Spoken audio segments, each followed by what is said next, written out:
ఈ మధ్య వాళ్ళిద్దరూ కూడా ఒకరినొకరు పొగుడుకోవటం చాలా ఎక్కువైపోయింది కదా. తండ్రిని అంతకు మించిన, మా నాన్న మించిన విజనరీ ఈ ప్రపంచంలో లేడని కొడుకు అంటాడు. నా కొడుకే అన్నీ కనిపెట్టాడు, 10 ఏళ్ల నుంచే అతను కనిపెట్టడం అనేది అతని మేధస్సు తార్కాణం అని చెప్పేమో తండ్రి అంటాడు. ఇలా ఒకళ్ళు ఎందుకు పొగుడుకుంటున్నారయ్యా అని ఆలోచిస్తే, అలా పొగడకపోతే కొడుకుని ఇంట్లో పెద్ద ప్రాబ్లం వచ్చేటుంది. ఇది కుటుంబ సమస్య, అది మాకు తెలుసు. కుటుంబంలో గొడవలు ఎక్కువైపోయినాయి. ఈయన్ని లోకేష్ను ముఖ్యమంత్రిని చేయమని ఒకటే గొడవ ఇంట్లో. అందువల్ల ఏంటంటే ఈయన చెప్పేది ఏంటంటే లోకేష్ను ముందు కాస్త అందరికి పరిచయం చేసి అతను గొప్పవాడిని చేసి అతనికి ఒక చరిత్రను సృష్టించి అప్పుడు చేద్దాము అనండి. ఇతనికే చరిత్ర లేదు, కొడుకు చరిత్ర సృష్టిస్తాడు. ఇతని చరిత్ర చాలా గొప్పగా ఉందిలే. చంద్రబాబు గారి చరిత్ర, ఇతను పుట్టిన దగ్గర నుంచి అబద్దాలతోనే పుట్టాడు, అబద్దాలతోనే పెరిగాడు, అబద్దాల్లోనే జీవిస్తున్నాడు, అబద్దాల్లోనే మరణిస్తాడు. ఇక అంతే, అతని జీవితం ఎప్పటికి కూడా మారనే మారదు. ఒక్కసారి పరిశీలించి చూస్తే తెలుగుదేశం పార్టీలోకి ఎలా వచ్చాడనేది అందరికీ తెలిసిన విషయమే. కాదు ఇప్పుడున్న మీడియాకి సరిగ్గా తెలియదు, చిన్నపిల్లలు గనక మీరంతా కూడా. ఆనాడు ఇంకా సోషల్ మీడియా అస్సలు లేదు, ఉన్నది రెండు, ఈనాడు, ఆంధ్రజ్యోతి. ఈ 2 పత్రికలే అతను అంత గొప్పవాడు ఇంత గొప్పవాడిని కీర్తించాయి. అది పక్కన పెడితే కాంగ్రెస్ పార్టీలో ఉన్నాడు, కాంగ్రెస్ పార్టీనే మోసం చేసి అబద్దాలతో ఆ పార్టీలోకి వెళ్లాడు. మళ్ళీ ఆ పార్టీలో సీనియర్స్ ను మోసం చేసి సంజయ్ గాంధీని పట్టుకొని మంత్రి పదవి సంపాదించుకున్నాడు.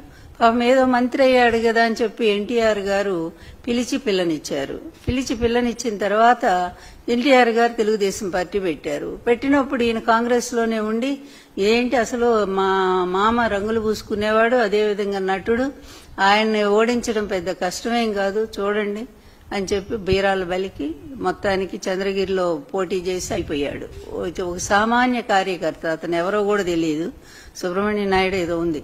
ఆయనకి తెలుగుదేశం పార్టీ సీట్ ఇస్తే ఆయన చేతిలో ఘోరంగా ఓడిపోయి అక్కడి నుంచి కుప్పం పారిపోయాడు. కుప్పం పారిపోయి ఏంటి అక్కడ కూడా వరుసగా గెలుస్తున్నాడండి ఏంటని చూస్తే అక్కడ పక్కనుండేటువంటి తమిళ ఓట్లన్నీ కూడా చేర్చుకుని 60,000 ఓట్లు చేర్చుకుని అక్కడి నుంచి ఆ ఓట్లతో ప్రతిసారి ఎలక్షన్ రావటం, ఆ తమిళ ఓటర్లు వచ్చి ఓట్లు వేయటం, కాముగా వెళ్లిపోవటం డబ్బులు తీసుకొని. ఈ విధంగా అంటే మొదటి నుంచి కూడా ఇతని అక్రమ విధానాలు ఎలా కొనసాగుతున్నాయో ఒక్కసారి నేను చెప్పాలని, గుర్తు చేయాలని ప్రజలకి మరొకసారి అని చెప్పి చెప్తా ఉన్నాను. తర్వాత కాంగ్రెస్ పార్టీని తెలుగుదేశంలో పార్టీ రావటానికి ఓ పెద్ద డ్రామా నడిచింది. ఎన్టీఆర్ గారు చెప్పారు కదా నాకంటే చాలా పెద్ద నటుడు నా అల్లుడు అని చెప్పి. అది వాస్తవం. ఈయన వివిధ విశ్వరూపాలన్నీ కూడా మనం చూస్తానే ఉన్నాం. ఇప్పుడు కూడా కళ్ళకు కట్టినట్టు ఎన్ని డ్రామాలండి. సింగపూర్ పోతే ఒక డ్రామా, సింగపూర్ నుంచి వస్తే ఒక డ్రామా, తర్వాత వేరే స్విట్జర్లాండ్ పోతే ఒక డ్రామా, స్విట్జర్లాండ్ నుంచి వచ్చాక ఒక డ్రామా, ఇతరుల మీద ఇతర పార్టీ వాళ్ళ మీద కేసులు పెట్టడానికి పెద్ద డ్రామాలు. ఈ లిక్కర్ కేసు చూస్తానే రోజుకు పెద్ద డ్రామాలు. ఆస్కార్ అవార్డు ఇచ్చేంత స్థాయిలో ఈ రోజు చంద్రబాబు నాయుడు గారు అతని కొడుకు నటన ఇంకెందుకులేండి, అంత అద్భుతంగా అంత సహజంగా నటిస్తా ఉన్నారు వాళ్ళు. అయితే తెలుగుదేశం పార్టీకి రావటానికి భార్యను అడ్డం పెట్టుకున్నాడు. ఆ రోజు భార్యను అడ్డం పెట్టుకొని ఆమె ఇంక తండ్రి దగ్గర అలిగి నేను అన్నం తిన్ను మంచినీళ్లు కూడా తాగను, నా భర్తను పార్టీలో తీసుకోవాల్సి. నిజానికి అప్పుడు తెలుగుదేశం పార్టీ స్థాపించినప్పుడు ఒక రూల్ ఉంది వాళ్ళకి. ఏంటండి, యాంటీ కాంగ్రెస్ లో ఆవిర్భవించినటువంటిది తెలుగుదేశం పార్టీ, ఎన్టీఆర్ గారు ఆత్మగౌరవం అనే నినాదంతో. అలా వచ్చినటువంటి పార్టీ కాంగ్రెస్ లో ఉండే వాళ్ళని తీసుకోకూడదనేటువంటి ఒక రూల్ పాస్ చేసుకున్నారు వాళ్ళు. అలాంటి దాన్ని కూడా వైలేట్ చేసి పక్కన పెట్టేసి తర్వాత ఈమె కూతురు కదా, కూతురు ఏడ్చేసరికి తండ్రి ఏం చేశాడు, జాలితో కరిగిపోయాడు. అక్కడ కూడా చిన్న ఇది చేసి మేనేజ్ చేసి ఎన్టీఆర్ గారు లాంటి ధర్మమూర్తి కూడా అల్లుడు కోసం చిన్న తప్పు చేయాల్సి వచ్చింది ఆ టైంలో. మొత్తాన్ని పార్టీలోకి వచ్చాడు. వచ్చిన దగ్గర నుంచి ఇతని చూపు ఎన్టీఆర్ అధికారం మీదే. ఏ విధంగా ఈ పార్టీ నేను కైవసం చేసుకోవాలి ఎట్లా అని. అప్పటి వరకు ఎన్టీఆర్ గారికి సెకండ్ ప్లేస్ లో ఉండే చాలా మంచి సీనియర్ లీడర్స్. ఆ సీనియర్ లీడర్స్ ఎవరంటే నల్లపరెడ్డి శ్రీనివాసరెడ్డి గారు ఒకరు, ఉపేంద్ర గారు ఒకరు, అదేవిధంగా జానారెడ్డి గారు ఒకరు, ఇంకా ఉన్నారు చాలా మంది, వసంత కృష్ణమోహన్ ఏదో ఉన్నారు, వసంత నాగేశ్వరరావు. ఇట్లా సీనియర్స్ చాలా మంది ఎన్టీఆర్ గారికి లాయలిస్టులుగా ఉండేవాళ్ళు వాళ్ళంతా కూడా. మరి సెకండ్ ప్లేస్ లో సరే నాదెండ్ల భాస్కరరావు గారు అయితే మెయిన్ ప్లేస్ లో ఉన్నారు. ఆయన ఎన్టీఆర్ గారి తర్వాత నాదెండ్ల భాస్కరరావు గారే. మరి ఆయన ఎట్లా పోయారు, ఆయన వెన్నుపోటు పొడిచాడని చెప్పి ఒక కార్యక్రమం నడిచింది. అది ఎవరికి కూడా ఇప్పటి వరకు కూడా సరిగా అర్థం కాని పరిస్థితుల్లోనే జరిగింది. అందువల్ల నాదెండ్ల భాస్కరరావు గారిని పక్కన పెడదాం, పోనీ ఆయన చేసిన వెన్నుపోటు అనుకుందాం సపోజ్. కానీ దాని వెనక చంద్రబాబు ఎంత డ్రామా నడిపించాడనేది ఇంకా అది బయటికి రాలేదు గనక మాట్లాడబోతున్నాం. కానీ మరి నల్లపరెడ్డి గారిని శ్రీనివాసరెడ్డి గారిని బయటికి పంపించడానికి ఒక పెద్ద డ్రామా. అంటే ఎన్టీఆర్ గారి ప్రక్కన సెకండ్ ప్లేస్ లో ఎవరు ఉండటానికి వీల్లేదు. ఆ ప్లేస్ అంతా తను ఆక్యుపై చేసుకోవాలి, పూర్తిగా అధికారం అంతా గుప్పిట్లో పెట్టుకోవాలి, పార్టీలో వ్యక్తులందరూ తన దగ్గరికే రావాలి, తన చెప్పు చేతుల్లో ఉండాలి. అంటే అప్పటి నుంచే ఎటువంటి భయంకరమైన కుట్రకి ఇతను తెర తీశాడంటానికి ఇది స్పష్టమైన చరిత్ర. ఇదంతా కూడా ఎక్కడ నేను చెప్పింది ఒక్క మాట కూడా అబద్ధం లేదు. మీరు చూడండి ఒక్కసారి వెళ్ళిన ప్రతి పార్టీ వదిలిపెట్టి వెళ్ళిన ప్రతి ఒక్కళ్ళు కూడా చంద్రబాబునే తిట్టెళ్లారు. మీరు ఆనాటి పేపర్లు పరిశీలిస్తే మీకు ఆ న్యూస్ తెలుస్తుంది. ఇతని వల్లే మేము బయటికి వెళ్ళాం, ఇతని ప్లాన్ ప్రకారం మమ్మల్ని బయటికి పంపించాడు. పాపం నల్లపరెడ్డి శ్రీనివాసరెడ్డి గారైతే ఆయన పడకటింట్లో కూడా ఎన్టీఆర్ ఫోటో పెట్టుకుని అంత ఆరాధించేటువంటి వ్యక్తి. అలాంటి వ్యక్తే బయటికి వెళ్ళిపోయాడంటే మీరు ఆలోచించండి. అలాగే ఉపేంద్ర గారు మహామేధావి పేరు ఆ రోజుల్లో. అలాంటి ఆయన అసలు రైల్వే ఉద్యోగాన్ని వదిలేసి ఎన్టీఆర్ గారి వీరాభిమాని, అతను వచ్చి పార్టీలోకి అతను బయటికి వెళ్ళిపోయాడు. ఇలా ఎన్టీఆర్ గారి పక్కనున్న వాళ్ళందరినీ కూడా బయటికి పంపించేసి ఎక్కువనారాయణ ఈయనొక్కడే మొత్తం పెత్తనం. ఇక పాపం ఎన్టీఆర్ గారు ఇంకెవరి మీద డిపెండ్ అవ్వాలి, సొంత అల్లుడు కదా. అందులో సీనియర్స్ అంతా బయటికి వెళ్ళిపోయారు, జానారెడ్డి గారు వెళ్ళిపోయారు. ఎవరి మీద ఆధారపడాలంటే ఇక అల్లుడే దిక్కయ్యాడు. అందుకని మొత్తం ప్రధాన కార్యదర్శి పోస్టులు ఇచ్చి నాయన నువ్వే చూడు పార్టీ అంతా, ఎవరు వచ్చినా కూడా అదిగో అబ్బాయి దగ్గరికి వెళ్ళండి, చంద్రబాబు దగ్గరికి వెళ్ళండి అని చెప్పేవారు. ఇట్లా అతను పార్టీలో పార్టీ మీద ఒక పట్టు సాధించుకుంటూ వస్తున్నాడు. తనకిష్టమైన వాళ్ళందరినీ కమిటీల్లో వేసుకోవడం ప్రారంభించాడు. ఎందుకంటే అతని ఒకటే ఉంది, అతని గోల్ ఏంటి, సీఎం పోస్టు. మొదటి నుంచి కూడా పాపం అమాయకుడైనటువంటి ఎన్టీఆర్ గారు ఇతని దుర్మార్గాన్ని కనిపెట్టలేకపోయాడు. ఎప్పుడు కూడా మన ఇంట్లో ఉండేటువంటి వాళ్ళు మనకి వెన్నుపోటు పొడుస్తారని మనం ఊహించలేము.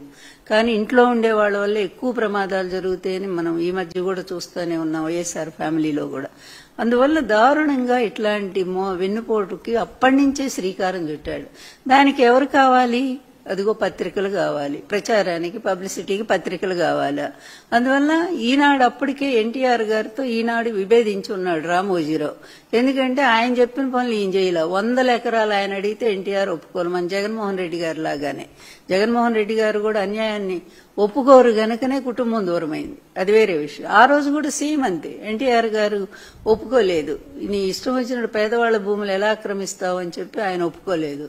దాంతో ఇక రామోజీ కక్ష కట్టాడు, ఈయన దించేయాలి ఎట్లయినా, ఎన్టీఆర్ మళ్లీ రాకూడదు పదవిలోకి, ఆ స్థానంలో ఒక కీలు బొమ్మను పెట్టాలా, తన చేతిలో పూర్తిగా ఆటలాడేటువంటి ఒక బొమ్మ కావాలా. అది ఎవరంటే అధికారం కోసం వెంపర్లాడేటువంటి వాడు, ఏ స్థాయికైనా సరే అధికారం కోసం దిగజారిపోయేవాడు, ఆఖరి కాళ్ళ దగ్గర కూర్చోవడానికి కూడా సిద్ధపడేటువంటి వాడు ఎవరున్నారని ఆలోచిస్తే ఇదిగో దొరికాడు, చంద్రబాబు దొరికాడు. ఈ చంద్రబాబుతో మంతనాలు, ఇద్దరు కూడా మంతనాలు చేసుకున్నారు. ఇంతలో ఎన్టీఆర్ గారు ఆరోగ్యం బాగాలేక నన్ను పెళ్లి చేసుకున్నారు ఆయన. వాళ్ళు ఊహించలే ఇలా జరుగుతుందని. ఎందుకంటే ఎన్టీఆర్ గారు ఆరోగ్యం బాగాలేదు, ఆయన పడిపోతే శుభ్రంగా మేము వచ్చి ఇదంతా కూడా ఈ పార్టీ మీద పెత్తనం చేసి పేరు ఆయనదను, ఓట్లు మాయి, అధికారం మాది అనుకోని చెప్పి అనుకున్నారు. వాళ్ళు ఊహించని విధంగా ఎన్టీఆర్ గారు నన్ను పెళ్లి చేసుకుని ప్రజల్లో తీసుకెళ్లారు. ఆయన ప్రజల్లో తీసుకెళ్తే అదొక స్పెషల్ అట్రాక్షన్ అయిపోయింది, బాగా స్పెషల్ అట్రాక్షన్ అయింది. దాంతో జనాలు లక్షలు అసలు సభలకు నన్ను పోనీయకుండా చేయడానికి కూడా భయంకరమైన కుట్ర చేశారు ఈయన చంద్రబాబు గారు ఫస్ట్ నుంచి. అప్పటి నుంచే నా మీద, మా పెళ్లి దగ్గర నుంచి నా మీద వ్యతిరేక వార్తలు ప్రారంభమైపోయినాయి. ఈ 2 పేపర్లో కూడా ఎప్పటికప్పుడు ఎన్టీఆర్ ఖండించారు. అయితే ఈ ప్రజల్లోకి వెళ్లిన తర్వాత ప్రజల నుంచి అనూహ్యమైన స్పందన. ఆ రిజల్ట్ ఏంటనేది ఎలక్షన్లో చూశారు. ఎలక్షన్లో ఆ రోజుల్లో 294 సీట్లకు గాను ఒక సీట్ ఏదో కంటెస్ట్ చేయలేదు. అప్పుడు 293 సీట్లకు గాను కమ్యూనిస్ట్ పార్టీలు, ఉభయ కమ్యూనిస్ట్ పార్టీలతో కలిసి 256 సీట్లు గెలుచుకున్నారు. అదొక రికార్డు, విక్టరీ కాదు హిస్టరీ. అట్లాంటి గెలుపులో మరి నేను భాగస్వామి ఉన్నాను కదా ఆ రోజు. నన్ను వెంట పెట్టుకునే ఈ చంద్రబాబు రాలేదు, ఈ దగ్గుబాటి రాలేదు, కొడుకులు రాలేదు, ఎవరు రాలేదు కదా. మేమంది ఇద్దరమే కదా మొత్తం రాష్ట్రం, అప్పుడు ఉమ్మడి రాష్ట్రం ఆంధ్రప్రదేశ్ అంతా పర్యటించాము. ఈ ఉమ్మడి రాష్ట్ర పర్యటనలో మొత్తం లక్ష్మీపార్వతి ఎన్టీఆర్ గారికి అండగా నిలబడింది. అదేవిధంగా అనేక ఉపన్యాసాలు చెప్పి ప్రజలను ఉత్తేజపరిచింది. అంత చేసి పార్టీకి ఎంతో సేవ చేసి అంత గెలుపు కారణం నేను కూడా ఉన్నాను అందులో ఉడత సాయంలాగా. అలాంటి నా మీద భయంకరంగా అధికారం వచ్చిన దగ్గర నుంచి రాజ్యాంగేతర శక్తిని ఒకటి సృష్టించారు. ఎక్కడ రాజ్యాంగేతర శక్తిగా ఈమె వ్యవహరించిందో ఒక్క సాక్ష్యం ఆనాటి నుంచి ఈనాటి వరకు కూడా ఒక్క సాక్ష్యం కూడా వాళ్ళు బయట చూపించలేకపోయారు.